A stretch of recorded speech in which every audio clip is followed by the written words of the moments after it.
আসসালামু আলাইকুম। আপনাদেরকে আরও একটি ভিডিওতে স্বাগত জানাচ্ছি। এটা হচ্ছে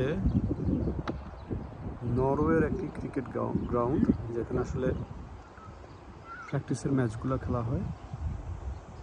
নরওয়ে ক্রিকেটের জন্য পরিচিত না হলেও ওরা যে পরিমাণ সুবিধা এই ক্রিকেট প্রশিক্ষণ এবং ক্রিকেটকে প্রমোট করার জন্য করে যাচ্ছে, সেটা আসলেই অনেক অনেক অনেক ভালো।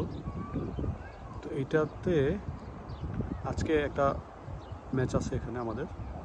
এই পিচটা হচ্ছে পুরোটা টার্ফ বিছানো, আর পুরো মাঠের চারপাশে আউটফিল্ড যেটাকে বলি আমরা, আউটফিল্ডটা অনেক যথেষ্ট ভালো, ঘাসগুলো খুব ট্রিম করা।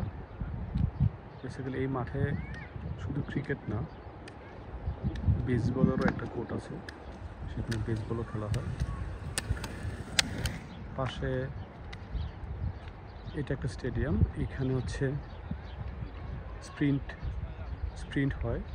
বেসিক্যালি রানিংয়ের যে প্র্যাকটিসগুলো সেটা হয়, রানিং টুর্নামেন্টগুলো হয়, দৌড় প্রতিযোগিতা বেসিক্যালি সেগুলো হয়ে থাকে। আর নরওয়ে বেসিক্যালি উইন্টার স্পোর্টসের জন্য বিখ্যাত। ওদের বিভিন্ন রকমের উইন্টার স্পোর্টস আছে, আর সামারে ওরা এই আউটডোরের যেই গেমগুলো আছে সেগুলো খেলে থাকে। আর নরওয়ে আস্তে আস্তে করে বেসিক্যালি ক্রিকেটটাকে প্রমোট করার চেষ্টা করছে। আর যেটা মনে হয়, Norwegian cricket board Pakistan dominated একটা বোর্ড।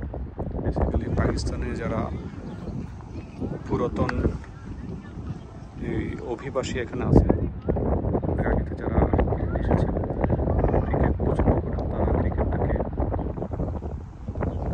ভালোবাসার জায়গা থেকেই এখানে খেলা শুরু করেছিলেন, এবং আস্তে আস্তে এটা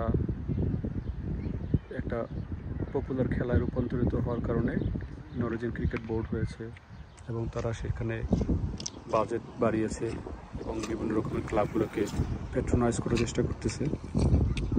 সো আমরা আসলে বাংলাদেশি একটা কমিউনিটির মাধ্যমে ছোট পরিসরে একটা ক্লাবের হয়ে খেলি। আমাদের ক্লাবের নাম হচ্ছে ক্রিংশো ক্রিকেট ক্লাব। এখানে আমাদের টিমের সবাই বেসিক্যালি বাংলাদেশি। এর আগে অন্য দেশের কয়েকজন খেলোয়াড় হয়তো ছিলেন, আমি তখন খেলিনি। আমি ওই ক্লাবে খুবই রিসেন্টলি জয়েন করেছি। তো আমি আসলে প্রফেশনাল খেলোয়াড় না, তারপরেও আসলে নিজের ইচ্ছা, নিজের ভালো লাগা থেকে খেলার চেষ্টা করে থাকি।